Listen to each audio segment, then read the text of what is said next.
Hello and welcome to SPM IS Academy. Today we will analyze the Assam Tribune newspaper of 17th May 2020.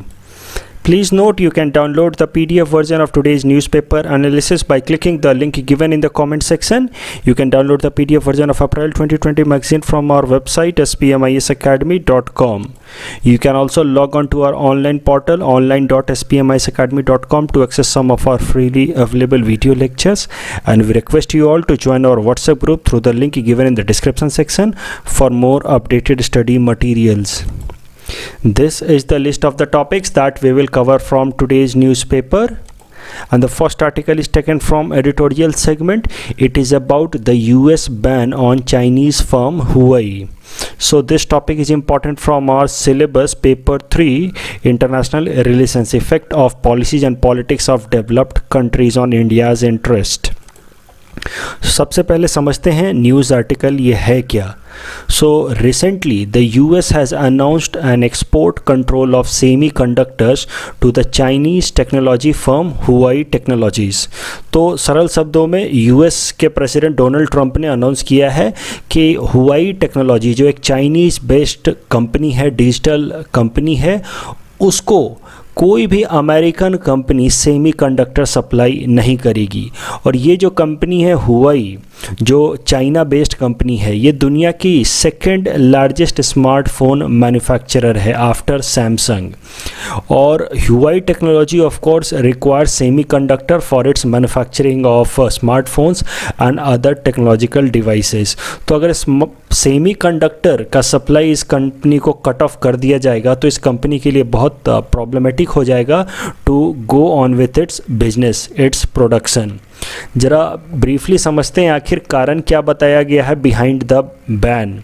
So reason for the ban is that US has charged Huawei technology of spyness. मतलब इस company के ऊपर इल्ज़ाम है कि ये US के अंदर स्पाइंग एक्टिविटी में इंगेज्ड है, जासूसी कर रही है और कुछ एक classified documents, classified informations, eight the same time trade secrets को स्टील कर रही है फ्रॉम US कंपनीज़.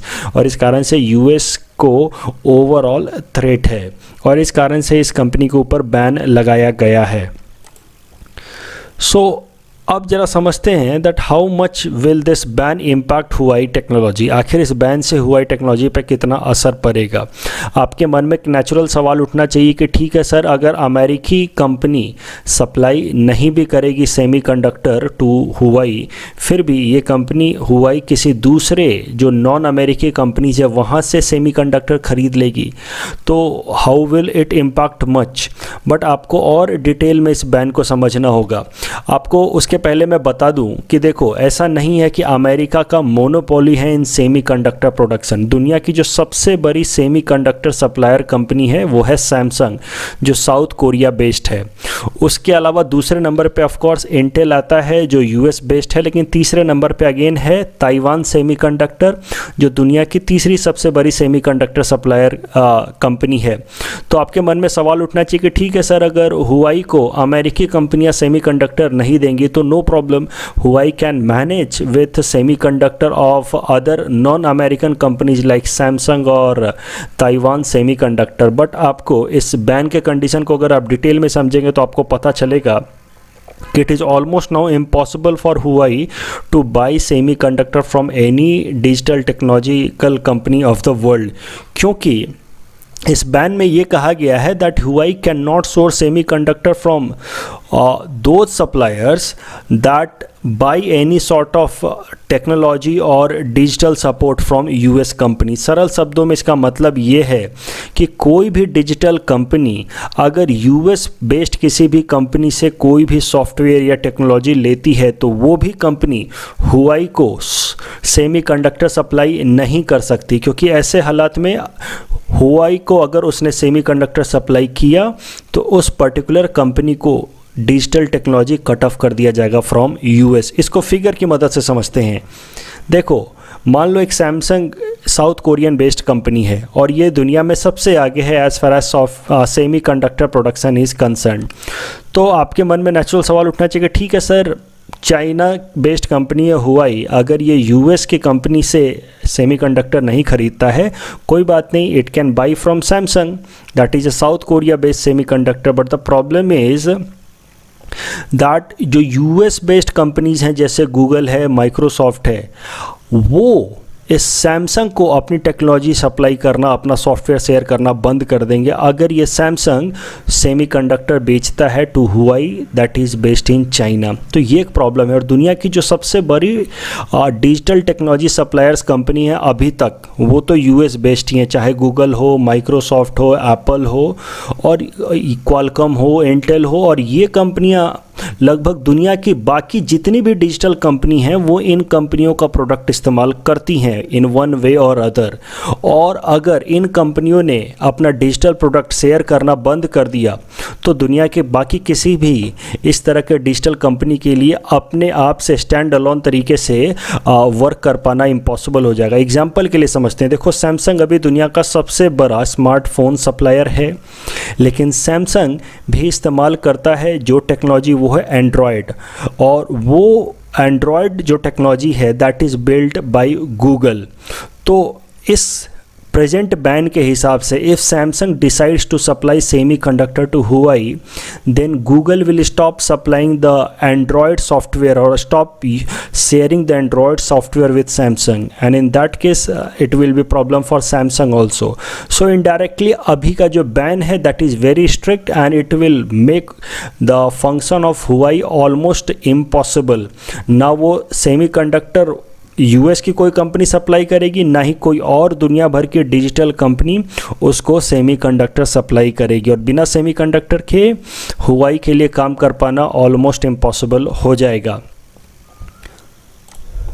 तो अब जरा समझते हैं the impact of this trade war between US and China on India. ये जो ट्रेड वॉर है, यूएस की कंपनी पर रिस्ट्रिक्शन लगाया चाइना ने, तो चाइना ने रिटेलिएट किया। ये कोई नया इनिशिएटिव या नया डेवलपमेंट नहीं है, ऐसे डेवलपमेंट पिछले 2 सालों से हो रहे हैं, but this one is a major development. हुआ ये एक मेजर टेक्नोलॉजिकल जाइंट है ऑफ चाइना, और उसके ऊपर इतना स्ट्रिक्ट एक्शन लेना it's a major development none the less, but फिर भी it's not a new development. तो जो पिछले 2 सालों से ट्रेड वॉर चल रहा है यूएस और चाइना के बीच में, देखते हैं उसका इम्पैक्ट ओवरऑल इंडिया के ऊपर कैसे पड़ेगा, और ये जो रिसेंट डेवलपमेंट है उसका भी इम्पैक्ट इंडिया के ऊपर कैसे पड़ेगा। जो नेगेटिव इम्पैक्ट्स हैं वो ज़्यादा हैं, उनको ज़रा सा पहले डिटेल में समझते हैं। This trade war will disturb global supply chain.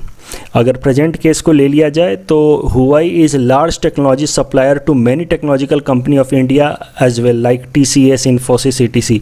तो दुनिया की इतनी बड़ी कंपनी है हुआई, और अगर आप उसको पूरी तरह से डिसरप्ट कर देंगे तो जो सप्लाई चेन है सॉफ्टवेयर मार्केट में, डिजिटल टेक्नोलॉजी मार्केट में ग्लोबल लेवल पे, वो पूरी तरह से टूट जाएगा, दैट विल गेट डिसमेंटल्ड। और कई सारी टेक्नोलॉजिकल कंपनियां हैं, डिजिटल कंपनियां, फॉर एग्जांपल इंडिया की भी कंपनियां जैसे टीसीएस, इन्फोसिस, वो कंपनियां भी कई सारी टेक्नोलॉजी हुआई से लेती हैं। और एक बार अगर आप हुआई को पूरी तरह से डिसफंक्शनल कर देंगे तो हमारी इंडियन बेस्ड कंपनियों को भी नेगेटिव इम्पैक्ट पड़ेगा। दूसरा, it will disrupt the entire smartphone market. आपको मैंने ऑलरेडी बताया that Huawei is second largest producer of and seller of smartphone, और अगर हुआई को पूरी तरह से डिसफंक्शनल कर दिया जाएगा, डिसमेंटल कर दिया जाएगा, तो price of smartphones will go up and that will have negative impact on India as well as Indian buyers. तीसरा, there is now threat of political and military retaliation between China and US. जिस तरह के strict actions US लेता जा रहा है एक के बाद एक against China, it might lead to some sort of political and military retaliation, और एक तरह का कन्फ्लिक्ट अगर यूएस और चाइना के बीच में स्टार्ट होगा then that will hamper entire global stability. और अभी के टाइम में जब already the world is struggling against कोविड-19, ऐसे टाइम में any sort of conflict between these two super powers will create more difficulties. और जो चौथा कारण है that US is misusing its power in the field of digital technology. US के अंदर दुनिया के अभी तक जो भी सॉफ्टवेयर फील्ड में या डिजिटल फील्ड के जो मेजर मेजर जायंट्स हैं ज़्यादातर बिलोंग करते हैं यूएस को, और अब यूएस इन कंपनियों का गलत इस्तेमाल कर रहा है, अपने इस पावर का गलत इस्तेमाल कर रहा है। The US has not given a single proof that Huawei company was engaged in some sort of spying activity, और बिना किसी प्रूफ के उसने हुआई के ऊपर इतना बड़ा बैन लगा दिया। तो इसको एक तरह का मिसयूज की तरह देखा जा सकता है, और ये मिसयूज यूएस इसलिए कर पा रहा है क्योंकि दुनिया की ज़्यादातर जो डिजिटल कंपनियां हैं दे आर यूएस बेस्ड, और इस पावर का इस्तेमाल यूएस किसी दूसरे कंट्री के भी अगेंस्ट कर सकता है if required. For example it can misuse this power against India as well if required. तो पूरे दुनिया के लिए एक थ्रेट है। हम सारे इंडियंस यूएस बेस्ड जो कंपनियां हैं, डिजिटल कंपनियां हैं, उनके प्लेटफॉर्म को कितना इस्तेमाल करते हैं। We use Facebook, we use WhatsApp, so day in day out we have been using such digital platforms, और यूएस इस बात का फ़ायदा उठा सकता है अगेंस्ट इंडिया एज वेल। अगर there is some sort of diplomatic strain between India and US relation, तो वैसे हालात में यूएस अपने इस डिजिटल टेक्नोलॉजी के फील्ड में पावर का मिसयूज कर सकता है अगेंस्ट इंडिया एज वेल, जैसे वो अभी चाइना के अगेंस्ट कर रहा है। So this kind of misuse eight global stage should not be justified. अगर हुआई ने कोई स्पाइंग एक्टिविटी की है तो उसका एक प्रॉपर प्रूफ होना चाहिए, और उसके खिलाफ एक प्रॉपर लीगल एक्शंस लिए जाने चाहिए। It should not B band outrightly without giving justifiable proof. लेकिन इसके अलावा कुछ पॉजिटिव इम्पैक्ट्स भी हो सकते हैं इंडिया के ऊपर। Of course when these two big giants are fighting there is conflict between these two, तो यूएस बेस्ड कई सारी कंपनियां हैं जैसे एप्पल, क्वालकॉम, बोइंग, इन सब ने अपनी फैक्ट्री लगा रखी थी, अपनी इंडस्ट्री लगा रखी थी चाइना में। अब जब यूएस और चाइना के बीच में इतना मेजर कन्फ्लिक्ट स्टार्ट हो गया तो naturally these companies will pull out of China, और वैसे हालात में इंडिया के पास अपॉर्चुनिटी है इन सारे कंपनीज को अट्रैक्ट करने का, और इससे इंडियन इकोनॉमी को बूस्ट मिलेगा अगर ये कंपनियां चाइना से शिफ्ट होकर के इंडिया में रीलोकेट हो जाएं।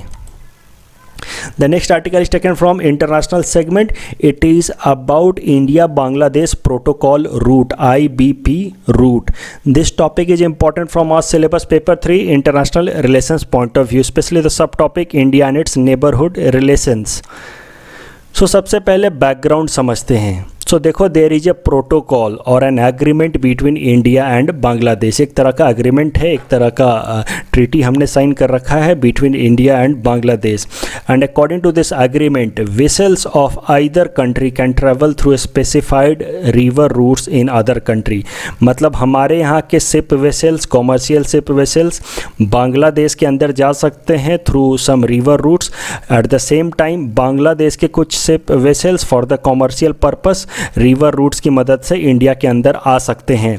और इसको कहा गया है इंडिया बांग्लादेश प्रोटोकॉल। एक तरह का एग्रीमेंट है जो हम दोनों कंट्रीज़ ने मिलकर साइन किया है।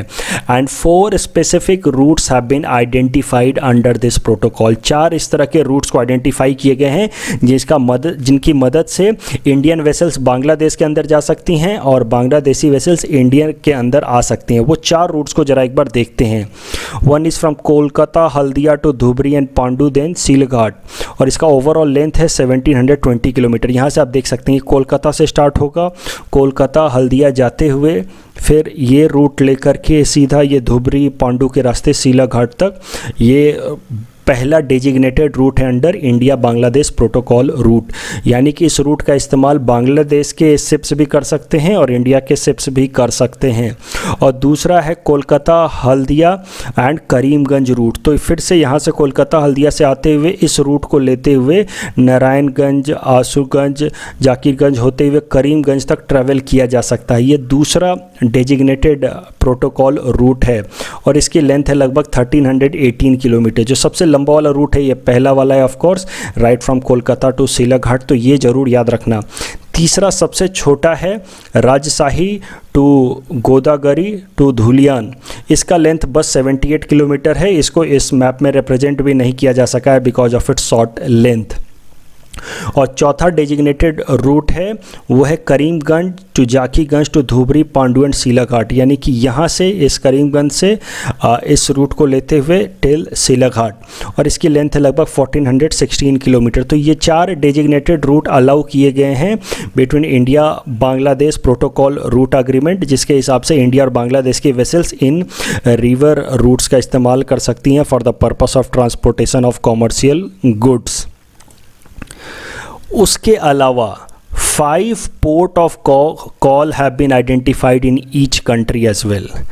तो इस बात को पहले समझने के लिए हमें समझना होगा ये पोर्ट ऑफ कॉल होते क्या हैं। So port of call means an intermediate stop for a ship on its scheduled journey for cargo operation और टेकिंग ऑन सप्लाईज और फ्यूल। सरल शब्दों में कोई एक शिप जा रही है तो बीच में कोई एक स्टॉप कह लो, आप उसको पोर्ट ऑफ कॉल कहते हैं। Stop for the purpose of uploading और अनलोडिंग द कार्गोज और for that purpose of taking fuel.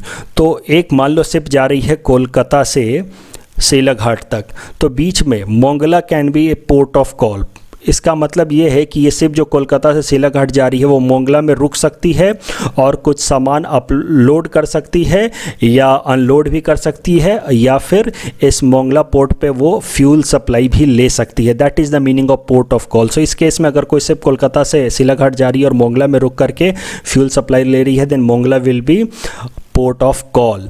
और इस तरह के 5 पोर्ट ऑफ कॉल आइडेंटिफाई किए गए हैं दोनों कंट्रीज़ द्वारा। इंडिया द्वारा जो 5 पोर्ट ऑफ कॉल आइडेंटिफाई किए गए हैं वो है कोलकाता, हल्दिया, करीमगंज, पांडु एंड सीलाघाट, जबकि बांग्लादेश द्वारा आइडेंटिफाई किए गए 5 पोर्ट ऑफ कॉल हैं नारायणगंज, खुलना, मोंगला, आशुगंज एंड सिराजगंज। इसका सरल शब्दों में मतलब ये है कि जो बांग्लादेशी शिप्स होंगे वो इंडिया के इन 5 पोर्ट्स पे रुक सकते हैं और वहाँ से वो फ्यूल सप्लाई ले सकते हैं या सामान लोड कर सकते हैं, अनलोड कर सकते हैं। लाइकवाइज इंडियन शिप्स इन 5 बांग्लादेशी पोर्ट्स पे रुक सकते हैं, वहाँ से सामान लोड कर सकते हैं या अनलोड कर सकते हैं। अब ज़रा सा ये करंट न्यूज़ को समझते हैं कि आज ये न्यूज़ आर्टिकल में क्या बताया गया है। इस न्यूज़ को समझने के लिए पहले हमें समझना होगा कि देखो जो शिप्स होते हैं वो 2 तरीके के होते हैं, एक होते हैं पैसेंजर शिप और दूसरा होता है कार्गो शिप। कार्गो शिप जो सामान ढोने के काम आता है इंडस्ट्रियल पर्पस के लिए, और कार्गो शिप भी देखो 2 तरीके का होता है, एक होता है बल्क कार्गो शिप और दूसरा होता है कंटेनर कार्गो शिप। तो बल्क कार्गो शिप में इस तरह का बल्क मटेरियल सीधा सीधा डाल दिया जाता है शिप के ऊपर, जैसे कि ग्रेनरी, पैडी, वीट या कोल, सीमेंट, सीधा सीधा इस तरह के उनके पैकेट्स डाल दिए जाएंगे। या दूसरा होगा कंटेनर कार्गो शिप, जिसमें कंटेनर के अंदर इक्विपमेंट्स को रखा जाएगा और उसके बाद कंटेनर्स को ट्रांसपोर्ट किया जाएगा थ्रू दिस कार्गो शिप। और कंटेनर कार्गो शिप में जनरली उन कंटेनर्स के अंदर कार्स या इलेक्ट्रॉनिक प्रोडक्ट्स या ह्यूज मशीनरीज ये सब रख कर के कंटेनर के थ्रू भेजा जाता है। तो कहीं भी अगर कोई नई इंडस्ट्री लगानी हो तो उसके जो इक्विपमेंट्स भेजे जाते हैं they are sent through this container cargo ship. अब न्यूज़ आर्टिकल समझते हैं। देखो ये जो इंडिया बांग्लादेश प्रोटोकॉल रूट है उस पे ऑलरेडी कई सालों से कार्गो शिप्स आते जाते रहे हैं, तो ग्रेनरीज वगैरह एक जगह से दूसरे जगह भेजे जाते रहे हैं। इनफैक्ट आसाम से कई दफ़ा टी भी लोड करके कोलकाता तक पहुंचाया जाता है through this India Bangladesh protocol root. लेकिन पहली बार आज हल्दिया से नारायणगंज में ये जो न्यूज़ आर्टिकल कह रहा है पहली बार एक कंटेनराइज्ड कार्गो शिप भेजा जा रहा है। This is first time a container consignment is being exported through this IBP route. तो आखिर इसका फ़ायदा क्या होगा, क्यों ये न्यूज़ इम्पॉर्टेंट है, what is the significance of this news.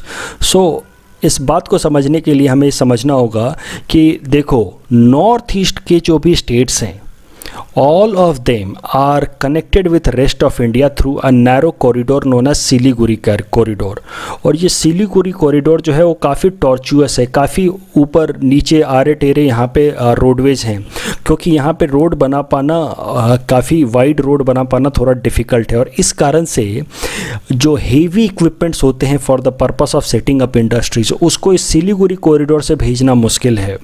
और ये एक मेन कारण है जिस कारण से नॉर्थ ईस्ट के अंदर बड़ी बड़ी इंडस्ट्रियाँ नहीं बनाई जा चुकी हैं अभी तक, क्योंकि बड़े इक्विपमेंट्स भेजना थोड़ा सा डिफ़िकल्ट है through this Siliguri corridor. So this is one hindrance, this is one constraint that has blocked overall industrial development of north east. लेकिन अब इन दोनों कंट्रीज़ ने एक्सेप्ट किया है, they have allowed that through this protocol root now even the container ship can be transported. यानी कि अब इन protocol roots की मदद से लार्ज इंडस्ट्रियल इक्विपमेंट्स ट्रांसपोर्ट किए जा सकते हैं to the north eastern states of India, और इससे नॉर्थ ईस्टर्न स्टेट्स के अंदर इंडस्ट्रियल डेवलपमेंट करने में मदद मिलेगी. So this container cargo through India Bangladesh protocol route will help in industrial development of north east India. The constraint because of Siliguri corridor will now be resolved. So that is the significance of this news. तो कभी भी India Bangladesh protocol root पे सवाल आए तो आप इस significance को जरूर लिखेंगे, that it will help in boosting industrial development in north east India. The next article is taken from national segment. It is about Sikkim State Day. This topic is important from our syllabus paper 3 Indian polity point of view. So सबसे पहले news article समझते हैं ये है क्या. Sikkim on 16th May celebrated its 45th state day. क्योंकि इसी दिन in 1975 Sikkim became 22nd state of India. तो 16th May is celebrated as Sikkim state day, और ये साल सिक्किम अपना 45th स्टेट डे मना रहा है. तो let us briefly trace the history of Sikkim. आखिर सिक्किम कैसे इंडिया का पार्ट बना. So Sikkim was a Buddhist kingdom right from 1642 and it was ruled under Buddhist kings known as Namgyal Chogyal dynasty. तो 1642 से लेकर के 1975 तक, जब तक सिक्किम इंडिया का पार्ट नहीं बन गया, तब तक they were ruled by Namgyal Chogyal Buddhist dynasty. Britishers के टाइम में Sikkim became a protectorate state of Britishers and after independence Sikkim remain protectorate of India till 1974. तो एक बार जरा समझते हैं कि ये प्रोटेक्टरेट स्टेट होता क्या है.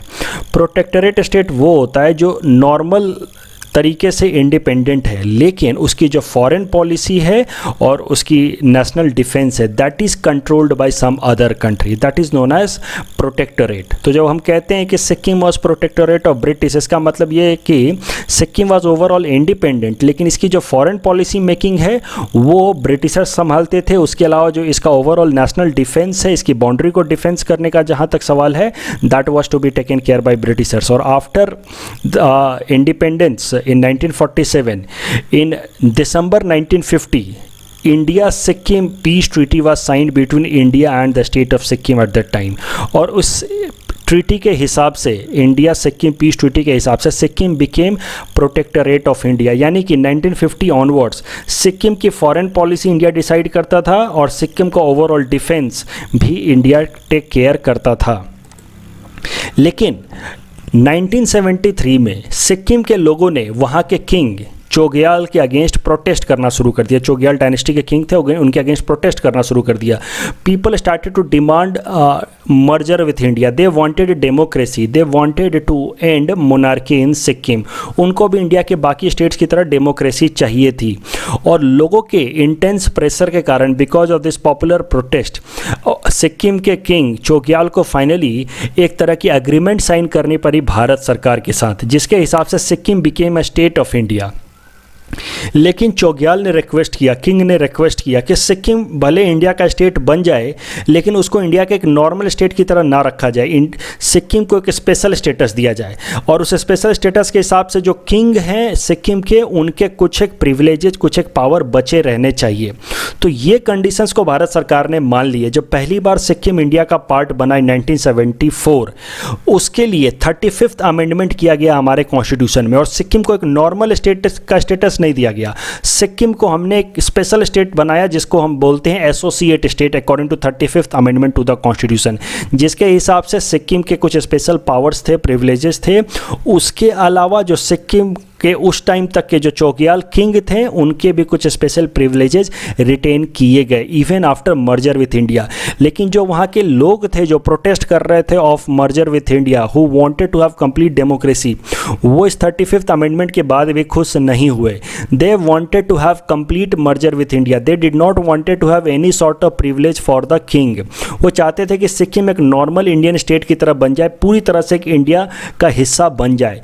तो इस कारण से 35th अमेंडमेंट के बाद भी प्रोटेस्ट चलता रहा और लोग प्रोटेस्ट करते रहेंगे कि किंग के कोई भी प्रिविलेजेस नहीं होने चाहिए, the monarchy should not be retained. और इस प्रेशर के कारण वापस से king gave up all his privileges power and a new agreement was signed and according to this a new amendment was brought to the Indian constitution known as 36th amendment and according to this 36th amendment 35th amendment was repealed and now Sikkim was made a full state of India and it was added as a normal state to India। तो एक बार जरा सा पूरी chronology जो मैंने अभी तक बताई है उसको ब्रीफली फिर से देख लेते हैं on this time line of Sikkim political status. तो देखो 1947 से पहले, आज़ादी से पहले, before independence of India, during British era, Sikkim was a protectorate of British, यानी कि ओवरऑल सिक्किम इंडिपेंडेंट था लेकिन उसकी फॉरेन पॉलिसी और उसका national defence Britishers take care करते थे। 1947 में जब इंडिया आज़ाद हो गया तो 1947 से 1950 तक रिलेटिवली सिक्किम इंडिपेंडेंट ही रहा क्योंकि ब्रिटिशर्स ने उनको पूरी तरह से इंडिपेंडेंट कर दिया था। लेकिन वापस से 1950 में सिक्किम और इंडिया ने एक फ्रेंडशिप ट्रीटी साइन की जिसके हिसाब से Sikkim became protectorate state of India और 1950 से 1973 तक Sikkim remain protectorate of India. लेकिन 1973 में वहाँ पे प्रोटेस्ट स्टार्ट हो गए, लोगों ने डिमांड करना शुरू कर दिया that abolish monarchy and merger with India completely, they wanted to have democracy और इस कारण से सिक्किम के किंग मान गए and he wanted to have some sort of merger with India but he also wanted to retain some special status and that is why on his request 35th amendment was brought to the Indian constitution and according to this Sikkim became part of India but as a associate state of India जिसमें कुछ power privileges of the king were retained but because of popular protest again next year itself 36th amendment was brought that repealed 35th amendment and now Sikkim no longer remained associate state, it became full state of India। The next article is taken from economy segment. It is about 4th dose of economic booster। तो जैसा कि प्रधानमंत्री मोदी ने कहा था कि आत्मनिर्भर भारत अभियान के अंतर्गत कई सारे series of decisions will be taken to bring economic reforms in India in order to revive Indian economy after lockdown because of कोविड-19। तो कल फाइनेंस मिनिस्टर निर्मला सीतारमण जी ने फिर से कुछ नए अनाउंसमेंट किए हैं in the field of Indian economy in order to revive Indian economy, तो उनको आज हम कवर करेंगे। This topic is of course important from our syllabus paper 4 Indian economy point of view. So defence sector में कुछ changes लाए गए हैं, कुछ रिफॉर्म्स लाए गए हैं। FDI in defence sector has been now hiked from 49% to 74%। तो अब फॉरेन इन्वेस्टमेंट काफ़ी हद तक बढ़ा दी गई है इन डिफेंस सेक्टर। उसके अलावा the list of weapons platforms band for import, यानी कि पूरी एक नई लिस्ट निकाली है भारत सरकार ने ऑफ डिफेंस इक्विपमेंट जिसको अब बस इंडिया में बनाया जाएगा, उसको अब इम्पोर्ट नहीं किया जाएगा। इंडिजनाइजेशन ऑफ इम्पोर्टेड स्पेयर्स, तो जो भी स्पेयर्स हम बाहर से खरीदते थे अब उनको भी इंडिया में बनाया जाएगा ताकि ओवरऑल हमारा डिफेंस पे खर्चे को कम किया जा सके और हमें आत्मनिर्भर बनाया जा सके। Faster decision on making defence procurement and ordnance factory board will be corporatised. तो ऑर्डिनेंस फैक्ट्री बोर्ड को कॉर्पोरेटराइज किया जाएगा ताकि हमारे यहाँ पे भी मॉडर्न डिफेंस प्रोडक्शन किए जा सके। ओवरऑल अगर आप ये सारे जो रिफॉर्म्स देखें डिफेंस सेक्टर में तो उस पर आपको एक ही फोकस एरिया दिखेगा, एक ही थीम दिखेगा and the theme is to reduce import of defence goods and promote indigenisation of defence production. हमारे देश में ज़्यादा डिफेंस प्रोडक्शन हो और हम इंपोर्ट को मिनिमाइज करें।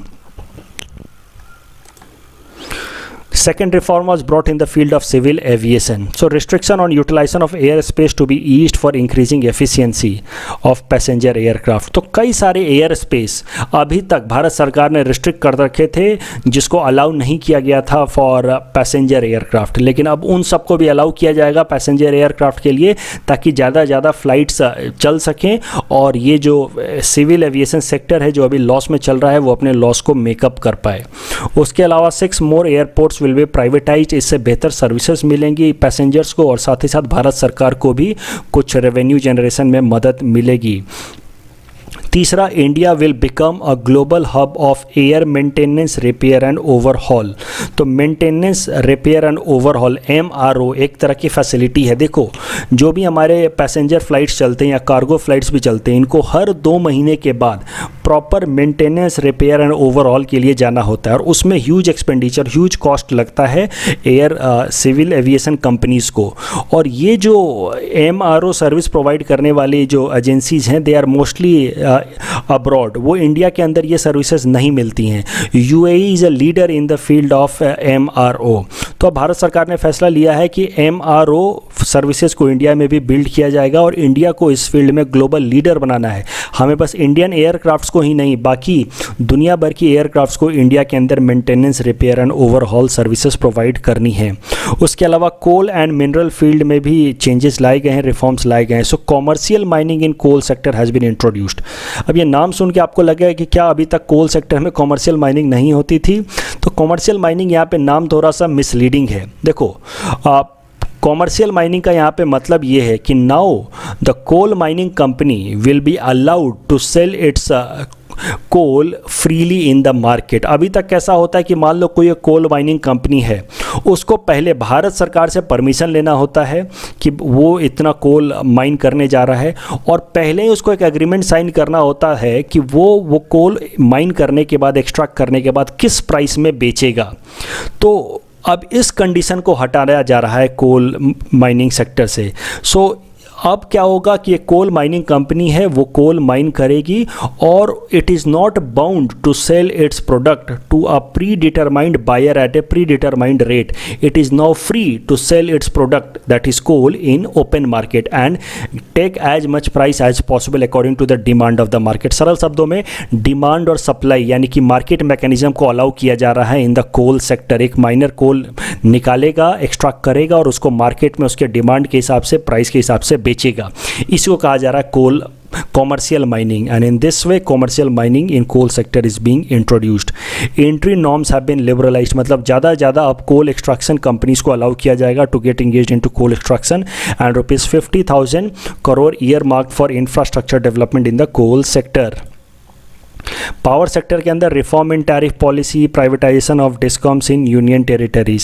स्पेस सेक्टर के अंदर now private sector will be allowed in satellite launches and space based services and private sector will be allowed to use ISRO facilities. इससे फ़ायदे होंगे कि private sectors will come up like space x और उसके अलावा नई एम्प्लॉयमेंट जनरेशन भी होगी हमारे देश के अंदर और इसरो को भी थोड़ा रेवेन्यू जनरेट करने में मदद मिल जाएगा and ISRO will no have to depend completely on the government for its finance. जो छठा रिफॉर्म है अनाउंस किया गया है भारत सरकार द्वारा, that is in the field of atomic energy. So research reactors to be set up in the form of public private partnership mode for the production of medical isotopes. So ये अपने आप में एक नया इनिशिएटिव है, इसको ज़रा सा आपको ध्यान से देखना चाहिए, ध्यान से समझना चाहिए। वो इसलिए क्योंकि अभी तक टिल वेरी लेट, टिल 2019 दो ही ऐसे सेक्टर थे that were exclusively reserved for the government of India. They were energy, atomic energy and railways. ये पूरी तरह से भारत सरकार के लिए रिजर्व थे, लेकिन अब इन दोनों सेक्टर पे भी भारत सरकार ने अपनी मोनोपोली धीरे धीरे गिव अप कर दी है। तो अब इन शॉर्ट अब कोई भी ऐसा सेक्टर नहीं है that is 100% reserve for government of India. आपको पता है कि पिछले साल अक्टूबर 2019 में पहला प्राइवेट ट्रेन चलाया गया जिसका नाम था तेजस एक्सप्रेस और इसके साथ ही भारत सरकार की monopoly in the field of railways ख़त्म हो गई और आने वाले टाइम में कम से कम 100 ऐसे प्राइवेट ट्रेन और चलाए जाएंगे आने वाले 5 सालों में। तो रेलवेज में तो अब exclusive monopoly of government of India was over with the starting of Tejas train, and now with this initiative that at least for research reactor will be set up in PPP mode यानी कि public private partnership mode for the production of medical isotopes। इसके साथ ही अब भारत सरकार ने private sector का allow कर दिया in the field of atomic energy as well. काफ़ी लिमिटेड तरीके से अलाउ किया है but at least it has allowed. So technically now there is no sector that is reserved exclusively for operation of government of India. In our segment 400 most probable topics for upcoming UPSC Prelims 2020, today we'll cover topic number 331 to 335. Topic number 331 is base erosion and profit shifting project. This base erosion and profit shifting refers to phenomena where companies shift their profits to other tax jurisdictions to avoid paying taxes. For example, कई सारी India की कंपनियां हैं वो अपना वापस से headquarter shift कर लेती हैं इस तरह के टैक्स हेवन में, जैसे मॉरिशस वगैरह में, जहाँ पे टैक्स लगभग नेग्लिजिबल लगता है. इसको कहते हैं base erosion and profit shifting. So एक प्रोजेक्ट स्टार्ट किया गया जिसका नाम है base erosion and profit shifting project by OECD and G20 countries in order to stop this base erosion and profit shifting. And India is a founding member of this project since it has been launched in 2016.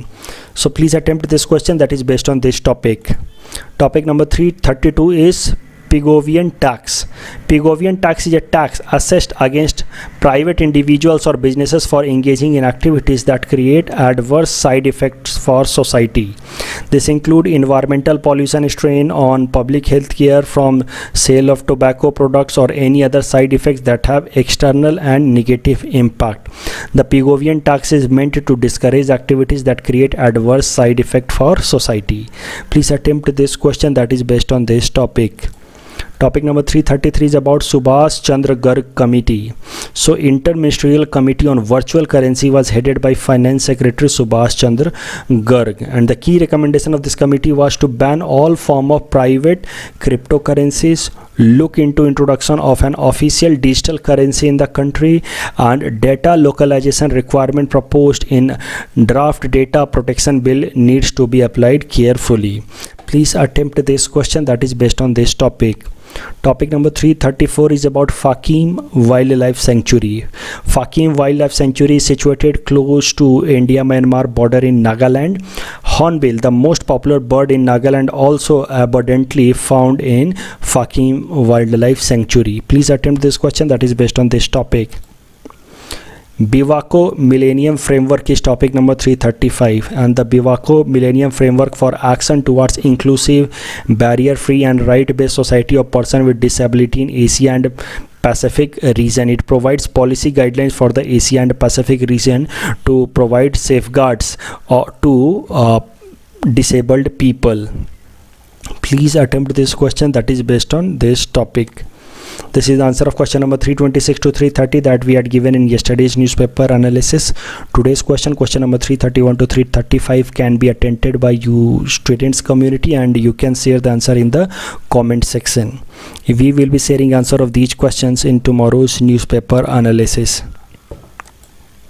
That's all from our side for today. Thanks for watching.